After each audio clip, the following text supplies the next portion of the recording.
There's something very interesting about the menorah and the Beis Hamikdash that many people are unaware of. The halacha is that the menorah has to be made from one piece. The entire menorah all has to be one piece. The menorah had flowers on it. There was a base. It all had to be made out of one piece. Knobs. Why? Who cares?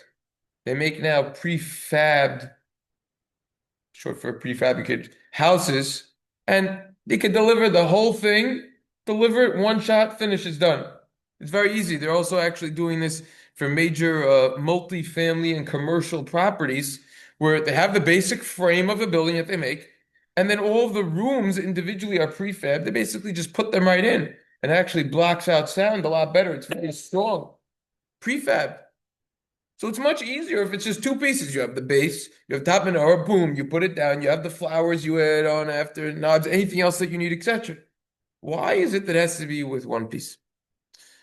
The Chafetz Chaim, Torah, in Chafei Tezvav over here, towards the end of Parshas Terumah, explains the menorah represents Torah, the Talmud Chacham, the scholar who learns Torah, whereas the base represents the supporter, the Zevulen.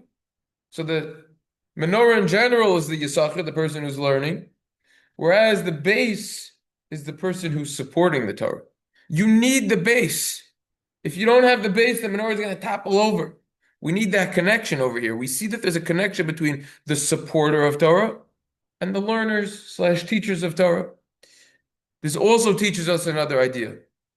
Lasted love, olam haba, in the future, in the next world, they're going to be in the same area. They're connected. They're connected interminably. The supporter of the Torah and the person who learns the Torah.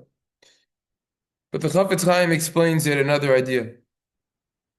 All of these details, the knobs, the flowers, everything that we're talking about over here that are involved, the cups, everything that's on the menorah has to be one piece and part of the menorah. We might have thought, who cares? It's insignificant. No. Whether the main halacha or a small detail of the halacha, it's incredibly important. Everything in the Torah, Torah shebechtav, shabal peh, oral, not written, doesn't matter. It's all from Hashem and from Moshe from Har Sinai. It's an incredible idea.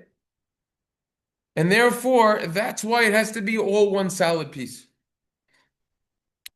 A lot of times, we might think, oh, these small halachos, they're insignificant, they're unimportant. They are incredibly important. The Gemara in Shabbos, for example, on Samach Aleph, it's ruled this way, Torah Shulchan Aruch, Siman Beis, Shulchan Aruch rather, Paskins, you have to put your shoes on a certain way, the right first, then left, etc. You tie them a certain way, depending, righty, lefty, recordings over land.com, we discussed in depth on the Mishna Berurah section, Siman Beis too. You put your clothing on the right way, the right side of your clothing comes on first, etc. All of these halachos are incredibly important, like Rashi writes in the beginning of Parshas Eikev, quoting the Medrash Tanchuma. Eikev tishmon, that a mitzvos that a person is dash be'ikava, mitzvos that a person tramples on with his feet. You have to be careful. Even the small, seemingly insignificant mitzvos carry tremendous weight and are of the utmost importance. We also discussed in Parshas Bo as well as Parshas Vayera the importance of a small mitzvah. Why small deeds are important. We discussed those. So cross-reference to those two locations. One of them was 15 minutes. One of them was 35 minutes. When we did deep dives on both those topics, the importance of the small mitzvahs that we're dealing with over here. I'd like to share another idea. There were many vessels in the Beis Hamikdash. We have the Menorah and we have the Aron. The Menorah is this beautiful Menorah, like we just learned about. The Aron is the ark. Beautiful. Guess what? The Menorah resembles the Talmud Chacham, the scholar, the Torah scholar who's learning is compared to the Menorah. You know who he's compared to? Who, the menorah? No, the Talmud Chacham. A lot of things. The Aron. Oh, So why do we have two vessels in the Beis Hamikdash, two choshev kelim? the same thing. The Talmud Chacham compared to both. That's a great question that no one really addresses. Mm-hmm. No, you know who addresses it? Zilberstein. in his Alinu L'Shabeach on Chaf Yud. And he says, this question is so good that Rav Yosef Shalom Eliyashiv Zatzal asked it. And you know what Rav Eliyashiv says? This teaches us that every single Talmud Chacham, every scholar, has to be scholarly in two manners, two different ways. Trei Anpin. It's shot in the Aron. The Aron was hidden in the Kodesh Kadashim. It was concealed. It was in the Holy of Holies, Lifnai Lifnim, a room within a room, the innermost chamber. Talmud Chacham many times needs to hide himself in an inner chamber.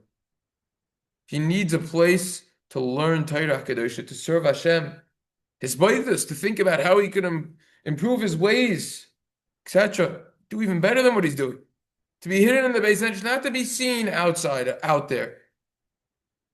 Just like no one is allowed to go in the Kodesh Kodashim unless you're the Kohen Gadol on the holiest day of the year on Yom Kippur.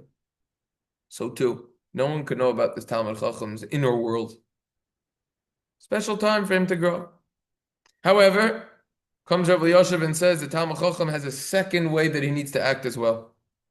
He has to be, that's like the Aron, the ark. But he also has to be like the Menorah.